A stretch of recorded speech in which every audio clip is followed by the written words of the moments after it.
everyone. Welcome. Thanks for being here. Have you ever wondered,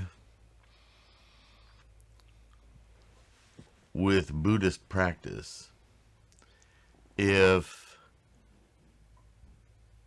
we can affect our health? I'll just put it that way. I don't know about you, but I've been part of extended Daimoku Shodai sessions for the benefit of somebody in the hospital, or somebody who's gravely ill, or somebody who's very old and not doing well, children who perhaps are injured or sick, so on and so forth.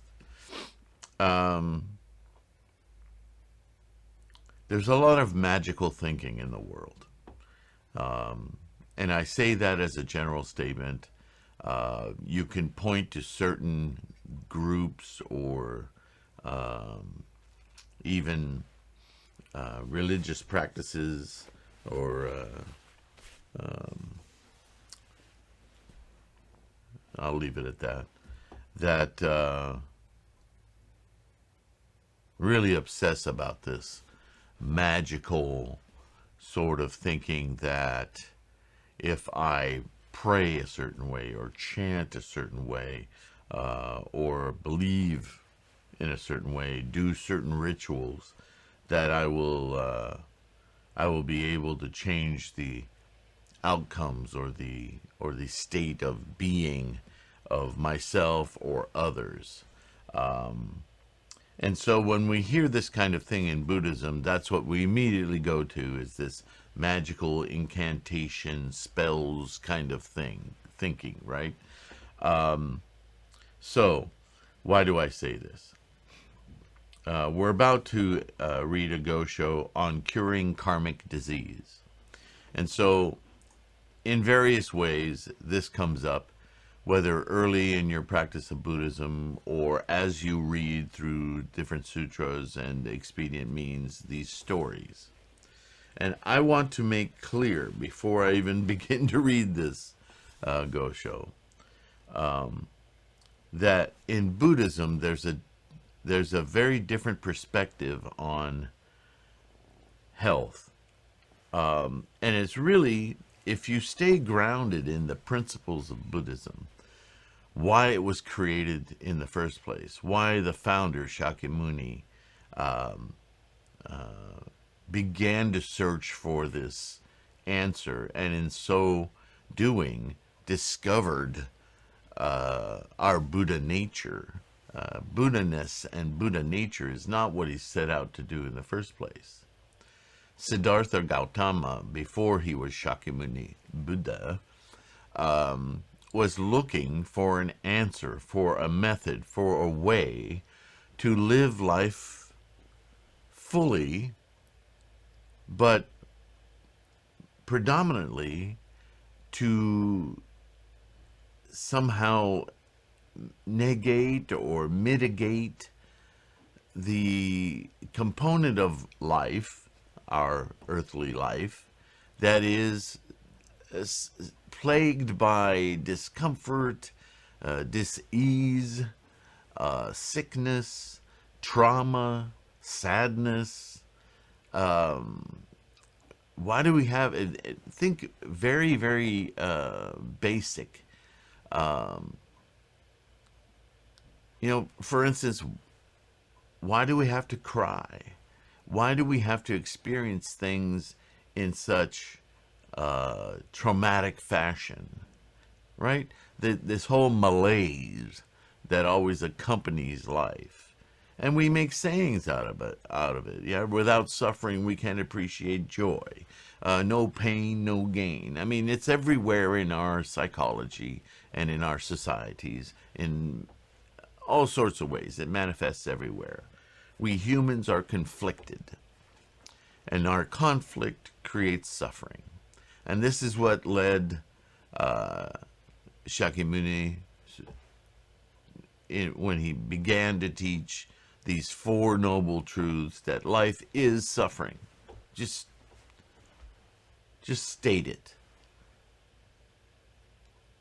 And then the next truth, suffering, what is it caused by? Why does it exist? Why is it so integral to life? Because of attachment, the formation of the seeking of permanence in things. And so if, very simply, ipso facto, if you don't want to suffer in life, then cease the formations of attachments to things to make them permanent. And how do we do that? We live a life according to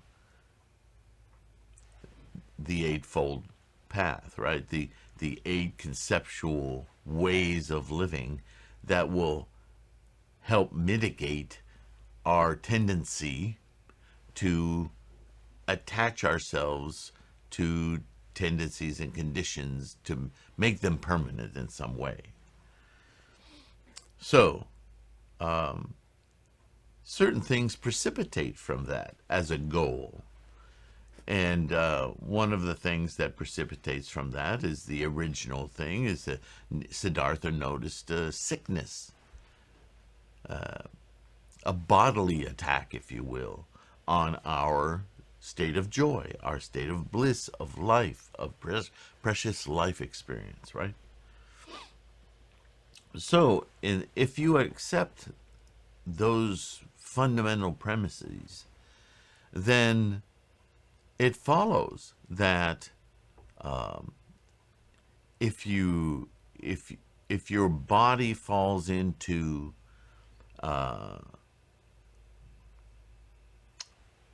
disrepair, discord, dis-ease, then it's not your body's not a separate thing from your mind. Your mind and body are one. They act as one, right? So it doesn't take a great deal of philosophy to understand that when you don't feel well, when your body is in some sort of crisis, minor or major, your attitude and your mind follows it, doesn't it? You become depressed. You become less motivated. You become on and on and on, right? That's simple. We all know that. But see, this is right at the core of Buddhism, isn't it? Because Buddhism says if you change your mind, it will alter your body. And what word do I always use with you guys to really encapsulate this basic premise, this basic idea of Buddhist practice? Influence. Because it's not magic. It's not like you snap your fingers and abracadabra, everything changes. It's not like that. It's an arduous, committed, resolute practice. Practice of what? Getting that mind right. And what do I mean by right? I don't mean right, wrong, or right as correct. I mean right as functioning at its utmost. Right? That's Buddha-ness. That's our Buddha potential that we have. But to instantiate it, we need to modify our mind, our thinking, because our thinking is firmly grounded in samsara. We're human. And you know, you may not say it, you may not admit it out loud, but you know that a lot of times when you're not feeling well, there's a little voice in you that's saying, let's get comfortable in this not feeling well. You've all felt it. It goes back to childhood. I don't feel like going to school today. Mom, I'm sick. We can, and if we keep thinking that way, we can actually make ourselves sick. There's nothing magical about that because the mind-body connection is intimate. It's one. So it's not magical. It's structural. It's samsaric. So, as we talk about karmic disease, we're not talking about running into a car or falling off a cliff. We're talking about karmic disease. A lot of our malaise, our dis-ease, is a formation of negative energy, a formation of dis-ease. And so we can affect it, we can influence it. In fact, if you start to grasp this idea, this is why in Buddhism we also talk about when we change karma, it may be through our behavior, interactions, societal interaction, that we notice that we have dispelled certain tendencies and that we've gained some new opportunities, and we can see vaguely in that our life condition and the way that it affects our environments has been modified. So we can intellectually see that karmic change. That sometimes karma, our inertia, our momentum, has aspects in it, tendencies in it, that are extremely difficult to modify. And they sometimes, as we go to Gohanzen more, we chant more, we practice more, we study more, because we really want our lives to change, sometimes we'll get sick. We'll get a sickness of some sort. Whether it's headaches or ulcers or just a nagging cough or whatever it is. And we must continue our practice, our arduous, resolute practice, and that sickness, whatever it is, will be expiated, will leave. But that sickness is a manifestation of karma, of momentum, of inertia, something within our energetic makeup that is not in tune. And sometimes the only way to change profound karma is through combating an illness. Now that all sounds magical when you hear it on the start, but rewind this video and rethink through the path to our Buddha-ness, our enlightenment, our awakening, and it becomes obvious that our mental path affects our physical path. And if our physical path, our physical manifestation, has in it, contains in it, unresonant or stubborn momentum that needs to be expiated, needs to be influenced out of our momentum, our path, so that we can change our direction greatly or subtly, sometimes it takes physical form. That's not magical. It's just the mechanism of life. All right. So hopefully, if you think on that, chant on that, I just want you to be aware that this is not magical. This is not, if you chant, you get better. This is, if you influence your life, your mind, in an ultimate positive way, it cannot help but affect and influence whatever your physical manifestation, your samsaric reality, is going through. What are you going through? You go through something because of the momentum, the inertia of your life. That's not to say illnesses are cured. See, that's a samsaric thing.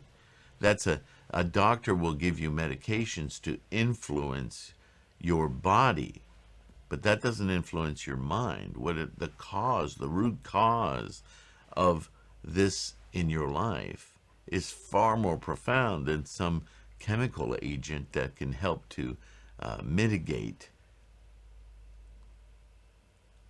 but it doesn't change the root. You follow? All right. So we'll probably talk about this more, but I did want to touch on this before we get into this particular Go show. I touched on it enough that I'm dry mouth. All right. Let's begin. We're already 15 minutes in. I don't mind spending time on that because it's very important to understand the difference. We're not wishing something better. We're actively interacting with our tendencies and conditions, our personal life momentum, kinetic energy, and we are attempting to modify that huge force of energy and ameliorate some of the tendencies that it has so that we can heal ourselves. All right, Nietzsche begins. I see from your letter that you've been stricken with a painful affliction. On the one hand, knowing that you are in agony grieves me. But on the other, I am delighted. The Vimalakirti Sutra states, quote, at that time the wealthy Vimalakirti thought to himself, I am ill, lying on my bed, yet why does the world-honored one, man of great compassion, not take pity on me? At that time the Buddha said to Manjushri, go visit Vimalakirti and inquire after his illness. End quote. The Nirvana Sutra says, quote, at that time the thus come one, so on and so forth, assumed the appearance of one who is ill in body and lay on his right side like a sick man. End quote. The Lotus Sutra states, quote, the thus come one is well and happy, with few ills and few worries. End quote. The 8th volume of Great Concentration and Insight states, quote, Vimalakirti lay on his sickbed in Vaishali, making his illness a pretext to promote the teachings. Through his death, the thus come one taught the eternity of life, and through illness, the power of Buddhism. End quote. It also says, quote, there are 6 causes of illness. 1. Disharmony of the 4 elements. The 4 elements are basics of life, right? Life process. 2. Improper eating or drinking. Well, we know that. 3. Inappropriate practice of seated meditation. If your meditation is erroneous, you will cause yourself disharmony, right? You will affect your mind negatively. 4. Attacked by demons. Those are negative natures, negative influence, right? 5. The work of devils. These are influencers in your environment, and then they're in your environment because it's your environment. You've attracted these negative influence people. And 6, the effects of karma. Now, if you need to know more about karma, I have several videos about it. I don't want to go into it in depth here, but just as a quick refresher, you know that karma is a result of nidana, the 12-length causal chain. So karma is written into our momentum, our kinetic energy, because of the manifestation of energies that are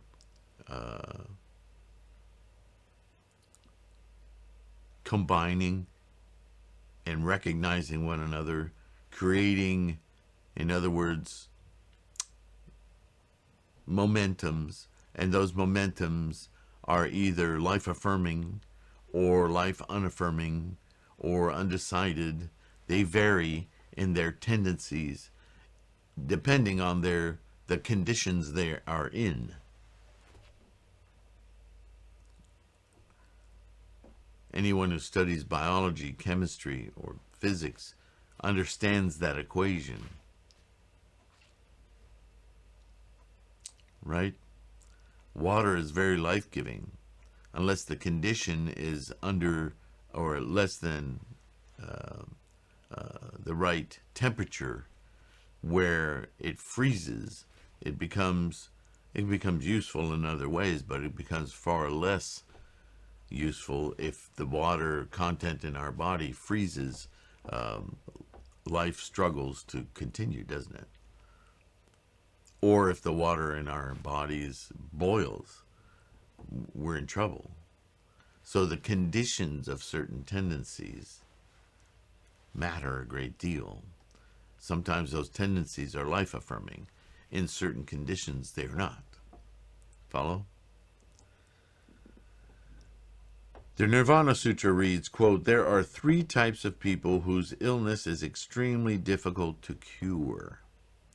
The first is those who slander the great vehicle." In the context of everything I've been talking about and that we discuss in Buddhism, how does that not make sense? If we constantly are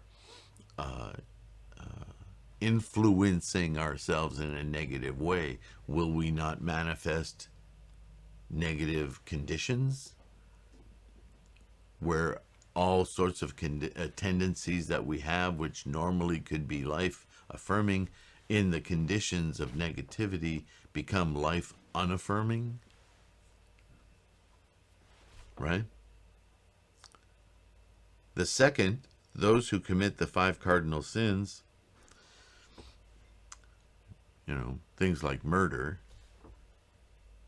they affect us. They influence our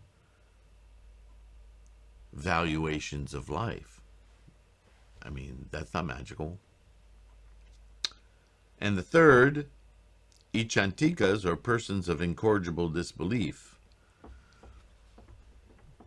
So, if you are a person or know a person who doesn't understand consequence, who doesn't believe in consequence, right? They're going to be like wild cannon. They're just going to be like wild beasts.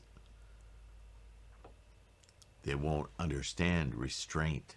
They won't understand good versus bad influence. These 3 categories of illness are the gravest in the world. Why would they be the gravest in the world? Because they affect every aspect of living. Right? That's a karmic illness. Getting a cold is also a karmic illness, but it's not on the level of these.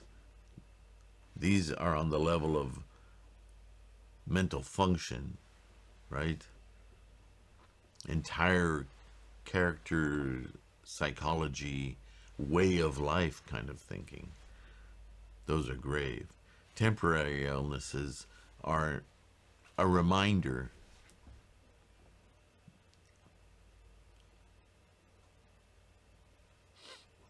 It also states, he goes on, one who creates evil karma in this life will surely suffer in hell. But by making offerings to the 3 treasures, one avoids falling into hell and receives their retribution in this life, in the form of afflictions of the head, eye, or back. So there's a lot about that when the Daimoku of MyoHoRenGeKyo has actually been dissected into aspects of manifestation and the way that illnesses affect us in life, right? So evil karma or negative influence karma, energies that are not life affirming, one who creates those in your life, in his life, her life, right? And obviously by creating things like violence and murder and avarice and all sorts of things that that attack the structure of society in some way, whether that's a personal friend, a sibling, a relative, random people, others, right? And others includes the planet, our environment. If you know that you're poisoning the environment, but you don't care because you're profiting from it, say, in some way, whether it's money or position or power or whatever, so you continue to do so, this is, you're creating negative, non-life affirming energy. This is what Buddhism calls evil karma, right? It doesn't have a mustache and say, I'm evil karma, right? It's an aura, if you will, a portent.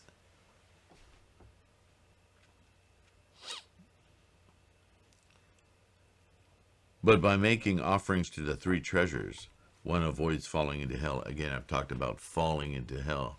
This is our life condition, right? So when we fall into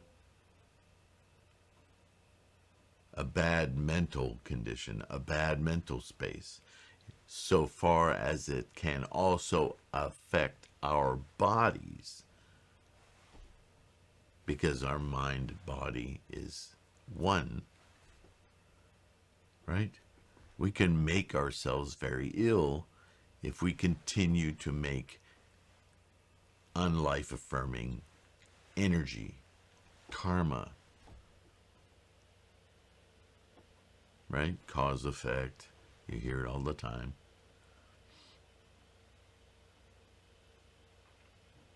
Great Concentration and Insight states, quote, even if one has committed grave offenses, the retribution can be lessened in this life through practice, right? Through remorse, to considering, oh my God, whether I was well aware or partially aware I was doing horrible things, I want to redress those evils. You can fix yourself. What an amazing opportunity, right? Thus, illness occurs when evil karma is about to be dissipated. This is what I was alluding to earlier. So say you've had this behavior for as long as you can remember, and you just come to realize, well, that behavior that I always thought was, that's the way I am, take it or leave it, I now realize was far more destructive than I used to think. Right? Who among us hasn't felt that? That bad habit actually was a horrific habit. It was very destructive. And now that I'm more enlightened, that I'm practicing Buddhism, that I understand my life better, I'm starting to understand that the things that I just plundered over were actually, they're very related to my life condition. And now I'm much more concerned about, right, Buddhist compassion, I'm much more concerned about how my behavior has wrought upon my environment all sorts of discord and pain. Oh, I feel so poorly about that.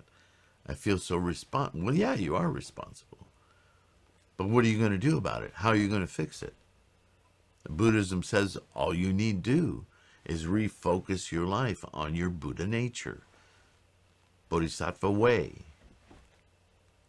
MyoHoRenGeKyo.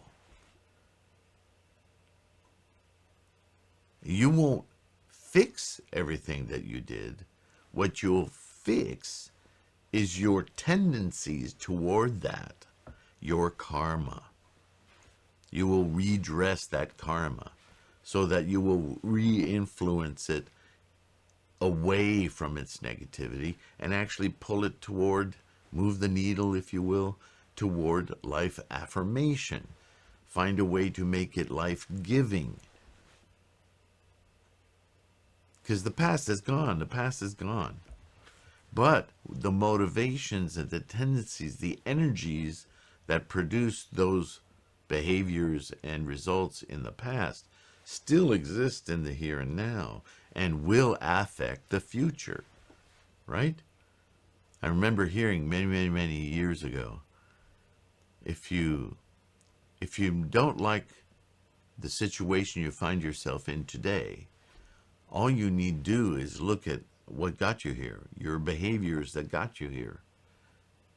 And if you don't want this condition to continue to plague you into the future, then change those behaviors.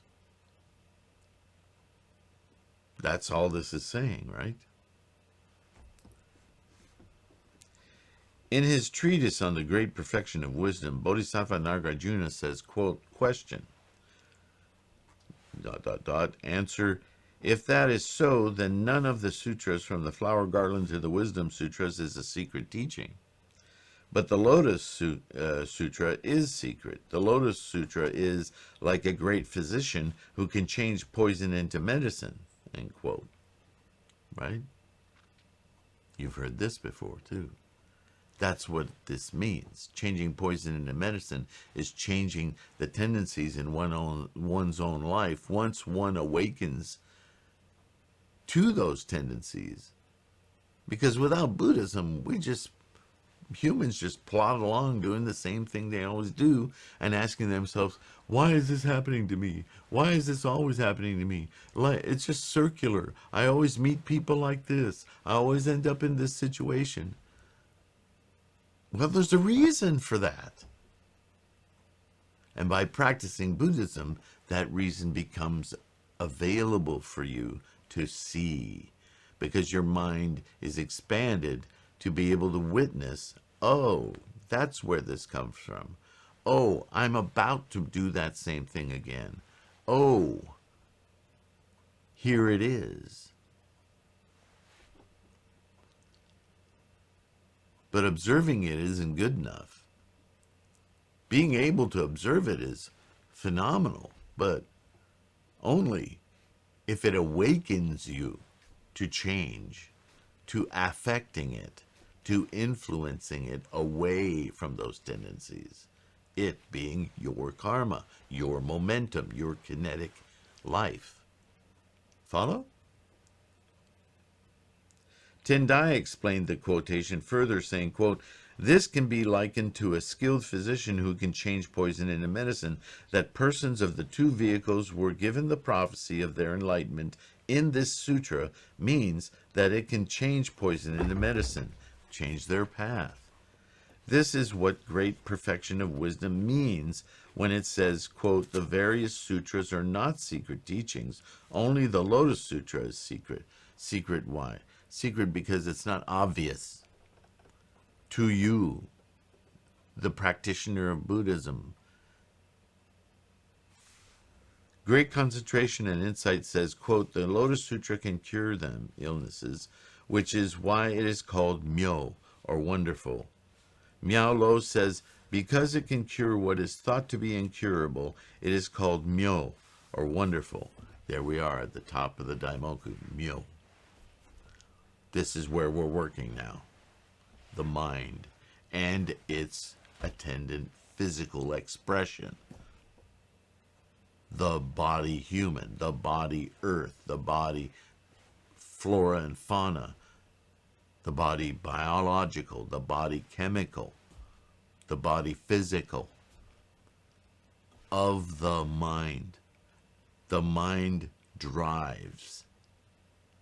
But if you're not driving the mind, then the body is free to drag the mind along in whatever fodder it has the inertia to move in. Take control of your mind. MyoHoRenGeKyo. All right, where are we? Well, not too bad. Let's do another paragraph and see where we are. The Nirvana Sutra states, quote, King Ajatashatru of Rajagriha was wicked by nature. What does that mean, wicked by nature? Karmically, his motivations, his momentum, his inertia was wreaking havoc, not respecting his life and his environment. He was a power monger, right? Just stepped on things. He killed his father. And thereafter, in a fit of remorse, he developed a high fever. Because of the fever from remorse, boils broke out all over his entire body. See, what this appears physically like a sickness. What is causing these boils to appear? Why is he always in a fever? Let's give him Tylenol. Let's give him painkillers. That's not solving the problem. That's just treating the symptoms, right? They were foul and evil smelling, so that none could come near. Interesting. At that time, his mother, Vaidehi, tried to help by applying various medicines. Ta-da! But this only made the boils worse. There appeared to be no hope of recovery. The king said to his mother, "These boils have their origin in the mind. They do not arise from the four elements. Though people say that there is a physician who can cure them, that could not possibly be. Then the world-honored one, the compassionate and merciful teacher, entered into the moon-loving meditation for the king's sake. Upon entering meditation, he emitted a brilliant ray of light. This ray of clear coolness fell upon the body of the king, and instantly the boils were healed." So this is a story again, but it illustrates the point I was making about why we might get together and join in Shodai, Daimoku, for an hour, 2 hours, sometimes overnight,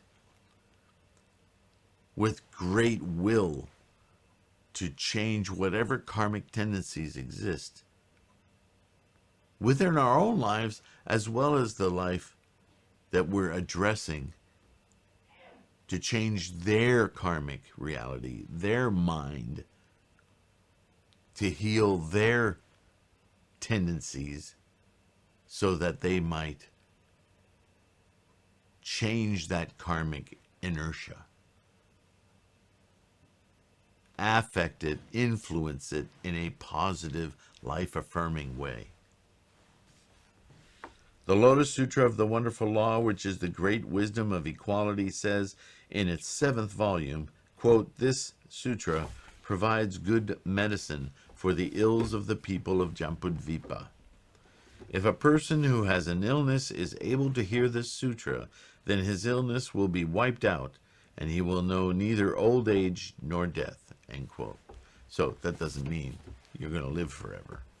It means the illnesses associated with old age and death, right? So with that, I'm going to pause here. Thank you for listening. Think about this. This is a very, very powerful concept in Buddhism. And it all comes down to this very simple thing, that you need to drive your mind. Your mind needs to be your servant in the preciousness goal of life, the Buddha-ness of life, the clarity of our enlightenment, our life condition. And our body will follow, and the bodies of those around us will follow, because they are just manifestation of the mind, of the energy, of the inertia, the momentum of our lives. MyoHoRenGeKyo. I hope that's making sense. We'll get into it some more, I'm sure, in part 2. And until then, I look forward to seeing you. Take care.